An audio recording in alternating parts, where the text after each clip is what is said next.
It was supposed to be a peaceful winter trip, just me driving up north to visit my boyfriend Todd for the holidays.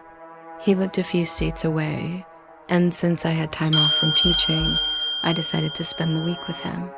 My old Hyundai wasn't built for snow, but I thought I could beat the blizzard that was moving in. I was wrong.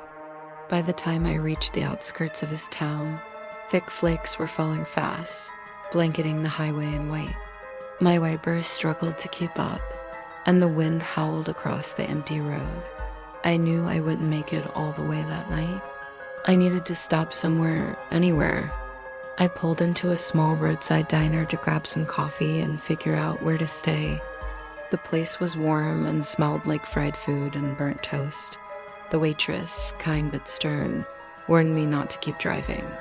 "You'll end up in a ditch," she said, pouring me another cup. She suggested a few motels nearby. Before I could even look them up, a man sitting at the counter swiveled his bar stool toward me. "There's a place right up the road," he said with a faint smile. Cheap, quiet, clean enough. His tone was casual, but his eyes lingered too long. He introduced himself as Toby. I gave him a fake name, Michelle. Something about him felt off, though I couldn't explain why. I paid my bill, thanked the waitress, and left quickly. Snow was already piling up outside. When I reached the motel Toby had mentioned, it looked exactly like the kind of place you stop at out of desperation. A few flickering lights, a half-buried sign, and 2 cars sitting lonely in the lot. But I didn't have much of a choice. The man at the front desk barely looked up as I checked in.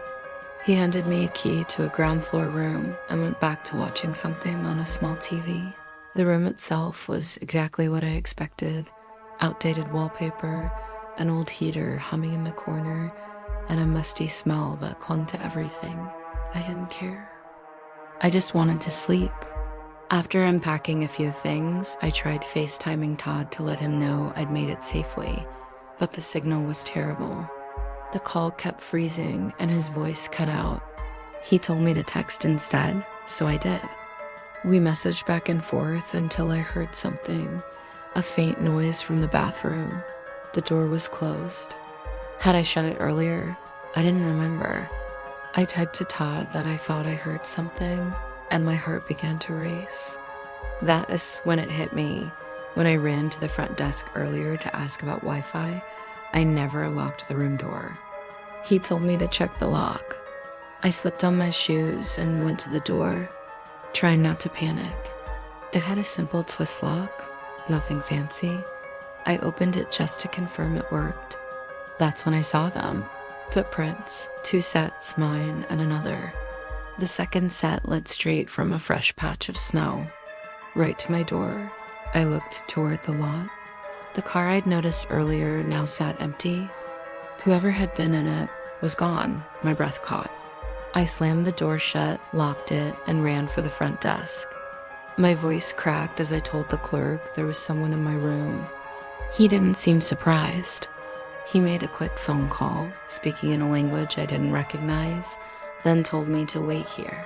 Minutes later, a tall man came through the door, built like a bouncer, silent, wearing a heavy coat. They talked quietly, glancing at me every few seconds. I tried to ask if the police were coming, but the clerk only said, "We'll take care of it." Then, through the glass window behind the desk, I saw him, Toby. He walked calmly out of my motel room, his boots leaving deep tracks in the snow. Our eyes met for a single chilling second before he climbed into his car and drove away. I couldn't breathe. The man from the diner had followed me here. He knew where I was staying. The clerk offered me another room free of charge. I didn't want it, but I had nowhere else to go. The roads were buried and my car was trapped under snow. So I stayed, sleepless, shaken, waiting for the sky to turn gray again. When morning came, I packed up and left without looking back. The snow had stopped, but that motel felt frozen in time, like it had seen this happen before. Later, I called the diner to warn them about Toby. They said they didn't know anyone by that name who'd been there that night. Maybe he lied. Maybe he wasn't local at all. But one thing I know for sure, that man wasn't just being friendly. He was waiting, watching.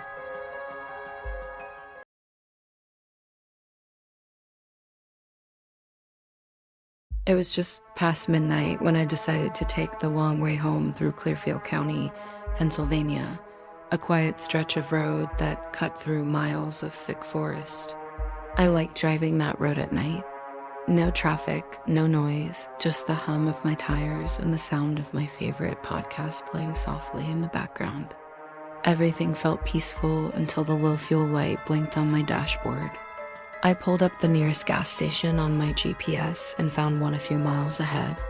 When I reached it, the place looked deserted except for a single old pickup truck parked by the pump. The man beside it was filling his tank, but what caught me off guard was how he stared at me. Not casually, but with this fixed, silent look that made me uneasy. I brushed it off, went inside, bought a coffee, paid for gas, and when I came back out, the man was climbing into his truck. I watched him drive away as I filled my tank, feeling a small wave of relief that he was gone. But when I got back on the road, that relief didn't last. A few minutes later, I spotted a truck parked on the shoulder up ahead, engine off, no lights. As I drove past, my stomach dropped. It was the same truck from the gas station. The same dents, the same color, the same silhouette sitting in the driver's seat. I told myself it was just a coincidence until my car dinged again. This time, it was the tire pressure warning. I slowed down, hearing that unmistakable flapping sound of a flat tire. I pulled over, got out, and confirmed it. The rear tire was completely flat. I hadn't hit anything. My mind immediately went back to that man. Did he do something to my tire while I was inside the shop? The night air was silent except for the wind moving through the trees. I pulled out my phone to look up roadside assistance, but before I could dial, I heard an engine in the distance, faint at first, then closer. I turned around and froze. There were no headlights, just the sound of a truck's motor rumbling somewhere down the road. Then it went quiet again. I grabbed the SOS flashlight from my trunk and turned it on, the beam cutting through the dark.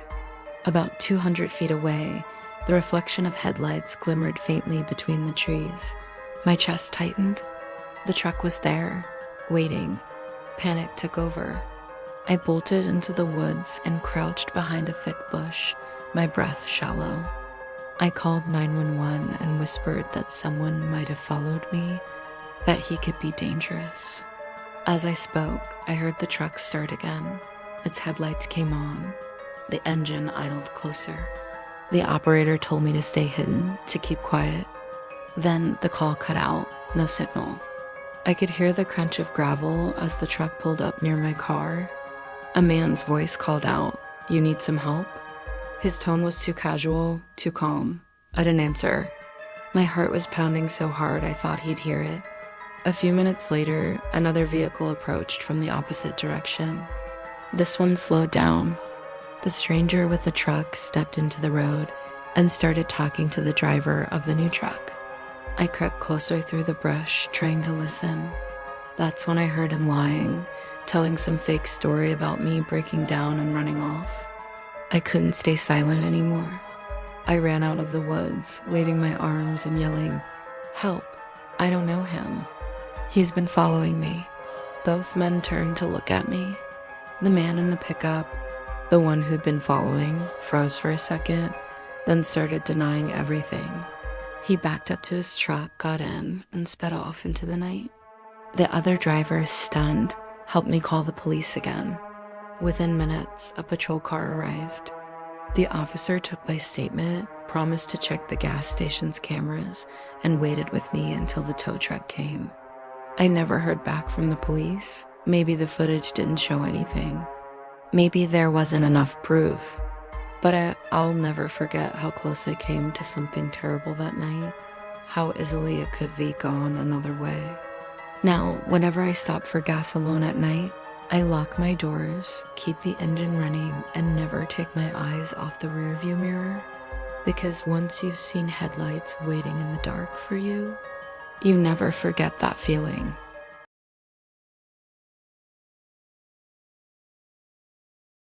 I was driving from New York to North Carolina for 2 job interviews that could finally change my life. My job at the time was draining every ounce of energy I had, and the thought of a fresh start, warmer weather, and a stable paycheck gave me hope I hadn't felt in years. It was an 8-hour drive, and since I couldn't afford to fly, I decided to hit the road right after work. By the time I packed my suitcase, said goodbye to my family, and filled my travel mug with coffee, it was already late. My GPS said I'd arrive around 2 a.m. At first, I felt fine, wired on caffeine and excitement. But as the hours rolled by, exhaustion started clawing at me. The road stretched endlessly under my headlights, silent and empty. Just as my eyelids began to feel heavy, something on the side of the highway made me jolt upright. A man was standing there, perfectly still, dressed in a black suit. His face turned slowly as my car passed, following me with his eyes. I muttered, "What the hell?" Under my breath, my pulse quickening. My pulse quickening. For a brief second, I wondered if he needed help, but something in me screamed not to stop. 10 minutes later, I saw another man, also in a suit, standing by the road in the same eerie stillness. My foot hesitated on the gas. This couldn't be a coincidence. I slowed down, debating whether to ask if he was okay. But before I could even pull over fully, I glanced in my mirror, and he was gone. Just gone. My skin crawled as I pressed harder on the gas pedal. I tried to rationalize it. Maybe I was hallucinating from fatigue. Still, my heart wouldn't slow down. I stopped at a rest area for more coffee, desperate to stay awake. As I sat in my car, sipping it, I noticed something that made the cup shake in my hands. Under a flickering light, post stood the same man, the same black suit, the same expressionless face, staring directly at my car. My chest tightened as I turned the key and sped off without looking back. By now I was too scared to keep driving, but too terrified to stop. I finally pulled into an empty parking lot, locked the doors, and reclined my seat, hoping sleep would take over before my mind could play any more tricks. But sleep didn't come easily. Every sound outside made me flinch. I closed my eyes for a few minutes, only to wake up in a cold sweat. The parking lot was still empty, or so I thought. I checked the windows, then the windshield, nothing. But when my eyes flicked to the rearview mirror, my breath caught. A man sat in the back seat, a suit, a blank face. I screamed, threw open the door, and fell onto the pavement, scrambling away from the car. But when I looked back, the seat was empty. My heart thundered as I realized what must have happened. I hadn't seen anyone. I'd been awake for nearly 24 hours, running on caffeine and fear. My mind was unraveling.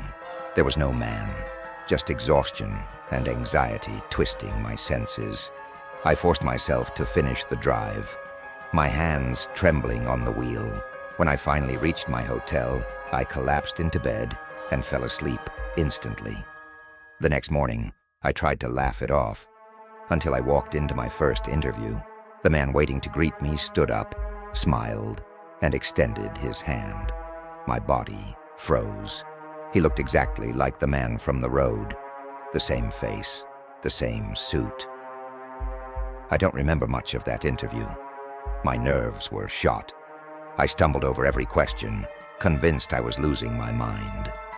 I did better in the second interview and somehow got that job, the one that brought me to North Carolina. Later, my therapist told me it made sense. The sleeplessness, the stress, the fear of failure, all of it combined into a hallucination of what I dreaded most, the person who would decide my future. Maybe she's right. Maybe it was just my mind breaking under pressure. But even now, years later, when I drive late at night, I still catch myself glancing at the shoulder of the road, half expecting to see a man in a suit watching me pass. Don't forget to subscribe because there are more stories like this, waiting to be told.